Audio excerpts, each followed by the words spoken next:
আসসালামু আলাইকুম। SSC chemistry বইয়ে ষষ্ঠ অধ্যায় মূলের ধারণা এবং রাসায়নিক গণনা এই অধ্যায়ে তুলনামূলক সবগুলো অধ্যায়ের চেয়ে বেশি ম্যাথমেটিক্যাল টার্ম থাকে। তো আমি এখানে কিছু বোর্ড কোশ্চেন রাখছি, এগুলো সলভ করার মাধ্যমে আমরা চলুন এগুলো এই অধ্যায়টাকে জানার চেষ্টা করি।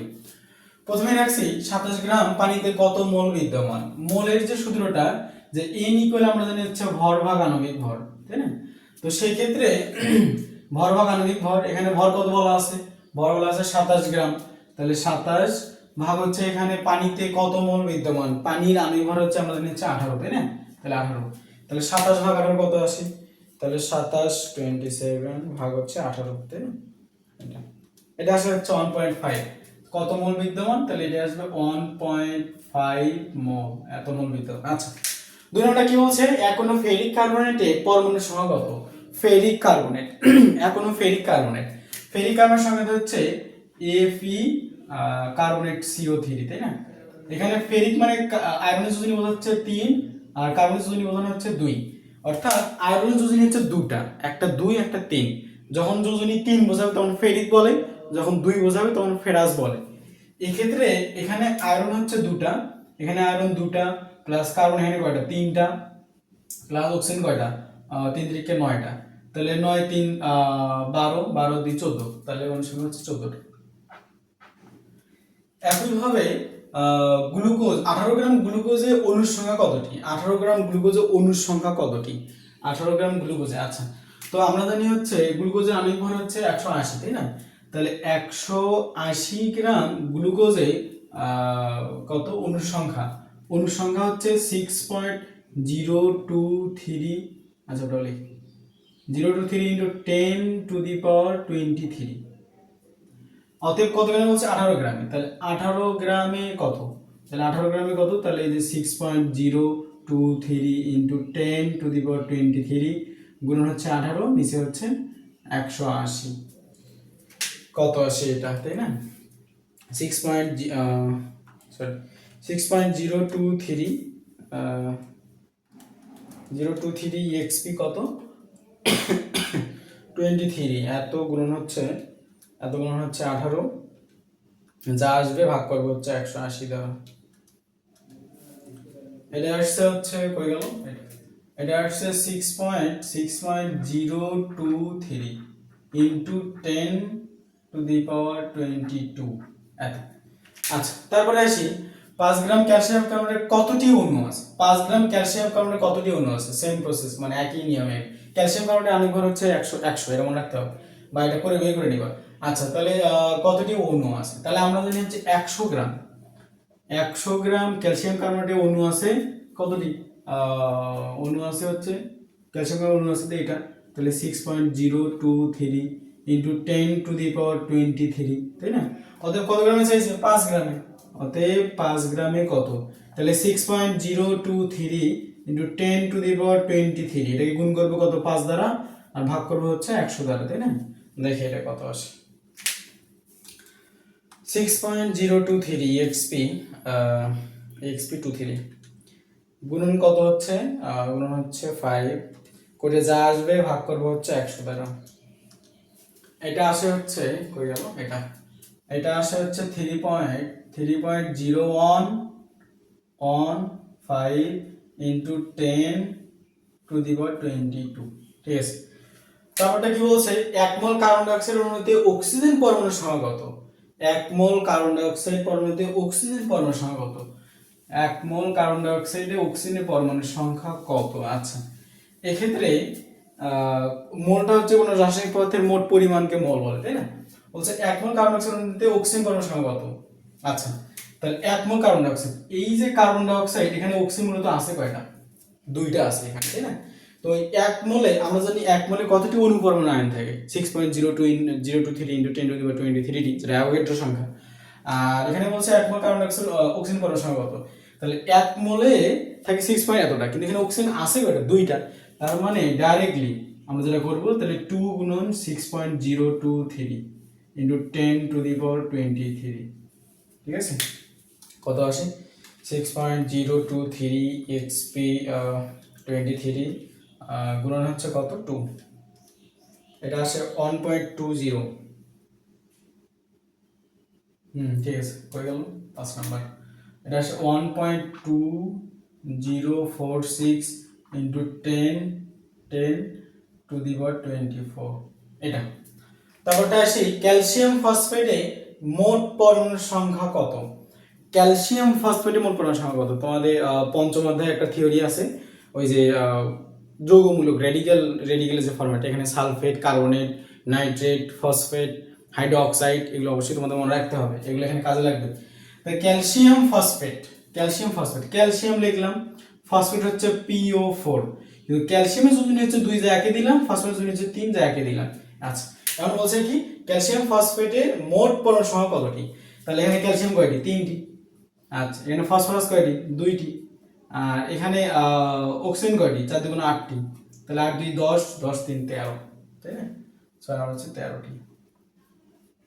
তারপরটা কি বলছে, সালফিউরিক অ্যাসিডে অক্সিজেনের শতকরা সংযুতি কত। সালফিউরিক অ্যাসিডের মোট আণবিক ভর জানি আমরা হচ্ছে 98, তাহলে শতকরা সংযুতি কত, তাহলে শুধু কার ক্ষেত্রে হচ্ছে সালফিউরিক অ্যাসিডে H2SO4, এই সালফিউরিক অ্যাসিডে এই সালফার চাইছে না অক্সিজেন চাইছে, তাহলে এই অক্সিজেনের শতকরা সংযুতি চাইছে এই অক্সিজেনটা এটা, তাহলে অক্সিজেনের শতকরা সংযুতি হচ্ছে এরকম, অক্সিজেনের ভর কত 16 গুণন অক্সিজেন পরমাণুর সংখ্যা কত 4টা গুণন 100%, তাই না, ভাগ হচ্ছে কত 98, একদম না জানি।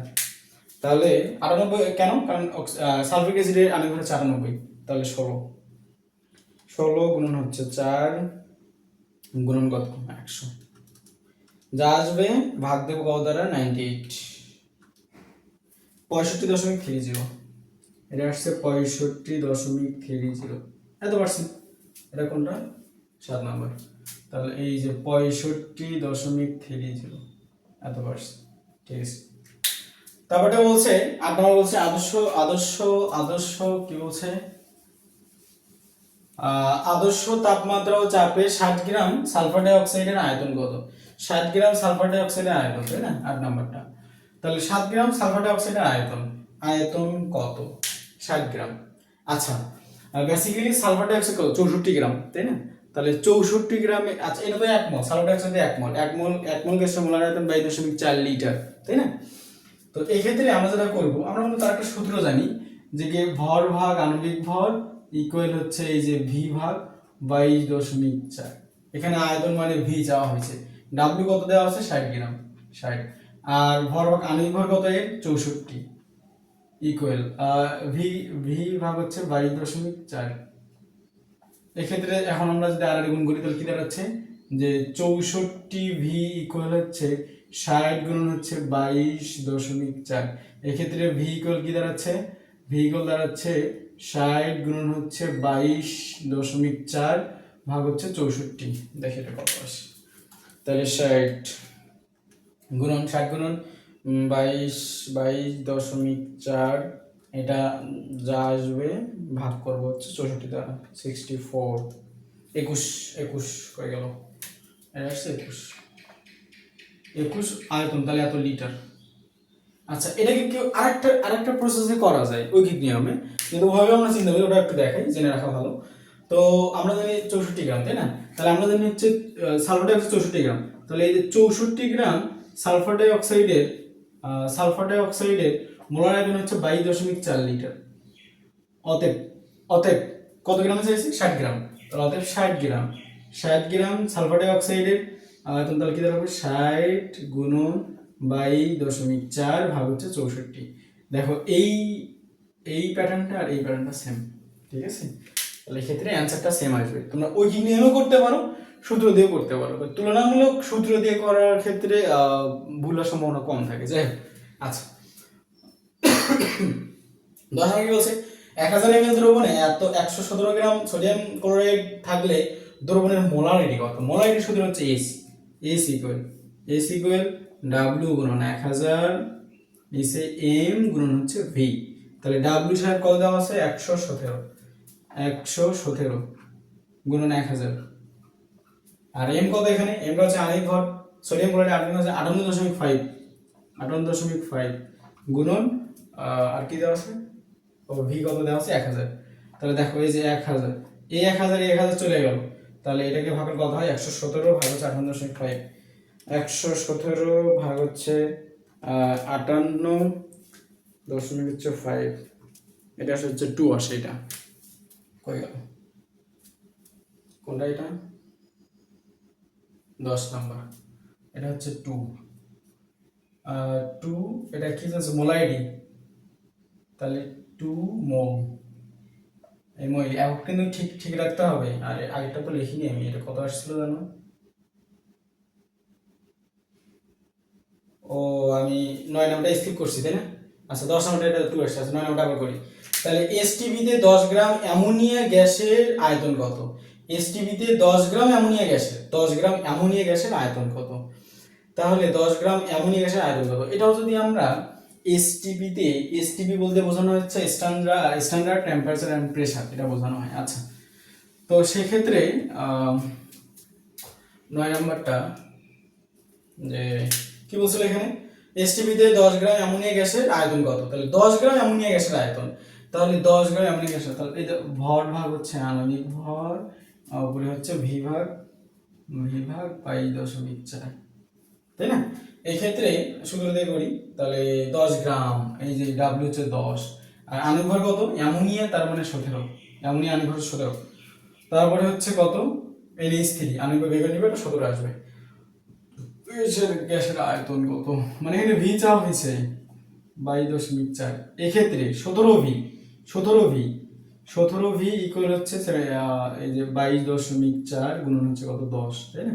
তো এক্ষেত্রে ভি চাওয়া হয়েছে, তাহলে ভি ইকুয়াল কি দাঁড়ালো 22.4 গুণন হচ্ছে 10 ভাগ হচ্ছে 17, কত আছে, তাহলে 22.4 গুণন হচ্ছে কত 10, যা আসবে ভাগ দেব হচ্ছে 17 দ্বারা 17, 13.17 কই গেল, এটা হচ্ছে 13.17, এত কি গ্যাসের আয়তন, তাহলে এত লিটার।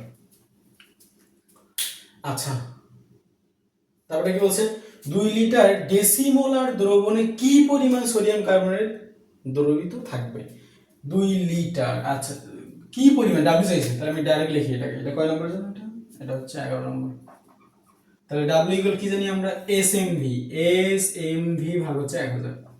আচ্ছা এখানে এসটা হচ্ছে মোলারিটি, কি বলছে ডেসিমোলার মানে হচ্ছে 0.1, আর যদি সেমিমোলার বলে তাহলে 0.5, এটা মনে রাখতে হবে। আচ্ছা তাহলে এস হচ্ছে 0.1, এমটা হচ্ছে আণবিক ভর 11, আণবিক ভর কি বলছে সোডিয়াম বাইকার্বনেট, এটা আণবিক ভর আসে হচ্ছে 100, সরি এটা আসে হচ্ছে 84, আর যদি সোডিয়াম কার্বনেট তাহলে 106, আচ্ছা এটা আসে 84 গুণন ভি ভি ভি ভি আয়তন কত 2 লিটার মনে রাখতে হবে, এই মোলাইটি সূত্রে আয়তনটা হচ্ছে মিলিলিটারে হবে আয়তন, তাহলে এমএল এ আনতে হবে, তাহলে এখানে দেওয়া আছে লিটার, তাহলে এটা লিখবেন 2000 ভাগ হচ্ছে 1000, এই 3 করে 3 কাটা, তাই না, অপরটা করে শিখো, তাহলে পয়েন্ট অন গুণন 84, 84 গুণন কত 2, এটা আছে 16.8, কোনটা এটা 11, তাহলে 16.8 এত গ্রাম। আচ্ছা পরটা কি বলছে, গ্লুকোজের স্থির সংকেত কত, গ্লুকোজের সংকেত হচ্ছে C6H12O6, এখানে যদি অনুপাতে কনভার্ট করি আমি, কার্বন অনুপাত হাইড্রোজেন অনুপাত অক্সিজেন, তাহলে কার্বন কত দেওয়া আছে 6 অনুপাত হাইড্রোজেন কত দেওয়া আছে 12 অনুপাত অক্সিজেন দেওয়া আছে 6, এমন একটা সমাধান ভাঙতে সবগুলোকে ভাঙানো যায়, সাধারণত ভাঙি তাহলে 1 অনুপাত 2 অনুপাত 1, সেক্ষেত্রে কার্বন এখানে একটা, অতএব কার্বন হচ্ছে একটা, হাইড্রোজেন কয়টা 2টা, এবং অক্সিজেন কয়টা একটা, তো গ্লুকোজের স্থূল সংকেত হচ্ছে CH2O, এরকম অনেক যৌগ আছে যেগুলো স্থূল সংকেত আর গ্লুকোজ সংকেত ভিন্ন হয়, আবার অনেক যৌগ আছে যেগুলো স্থূল সংকেত যা গ্লুকোজ সংকেত তাই হয়, সেক্ষেত্রে মনে রাখবা যদি কোনো একটা সংখ্যা দ্বারা সবগুলো সংখ্যাগুলো বিভাজ্য যায়, ভাগ করা যায়, তাহলে ওটার স্থূল সংকেত আণবিক সংকেত আলাদা হবে, আর যদি বিভাজ্য করা না যায় তাহলে স্থূল সংকেত যা আণবিক সংকেত তাই হবে। আচ্ছা তারপরে কি বলছে, অ্যালুমিনিয়াম সালফেট যৌগে সালফার এ শতকরা সংযুতি কত, আচ্ছা সালফারের শতকরা সংযুতি চাইছে, আচ্ছা সালফারের শতকরা সংযুতি চাইছে, তাহলে অ্যালুমিনিয়াম সালফেট যৌগে সালফারের শতকরা সংযুতি কত, এক্ষেত্রে সালফারের চাইছে তাই না, Al2 সালফেট হচ্ছে এটা SO4 3, তাই না? এখানে কার চাওয়া হয়েছে? এখানে চাওয়া হয়েছে সালফার, এই যে সালফারের চাওয়া হয়েছে। আচ্ছা, সালফারের ভর কত? 32 গুণন সালফার আছে কয়টা, ভাগ করে দেখো, এই যে সালফার আছে 3টা, গুণন 100%, আর ভাগ হচ্ছে নিচে আণবিক ভর। এখন অ্যালুমিনিয়াম সালফেটের আণবিক ভর কত, এটা একটু বের করে নিই। আচ্ছা, এটা আমার মুখস্থ নাই। আচ্ছা, এটা অ্যালুমিনিয়াম কত? অ্যালুমিনিয়াম হচ্ছে 27, 27 দ্বিগুণ কত? 54, 54 যোগ সালফার কত? সালফার হচ্ছে 32 গুণন হচ্ছে 3। কেন 3? কারণ এই যে সালফার 3টা আছে, তাই না? যোগ অক্সিজেন কত? অক্সিজেনের ভর হচ্ছে, শুকনো অক্সিজেন আছে কয়টা? তাহলে 16 গুণন হচ্ছে, আর অক্সিজেন হচ্ছে 3 4 12টা, তাই না?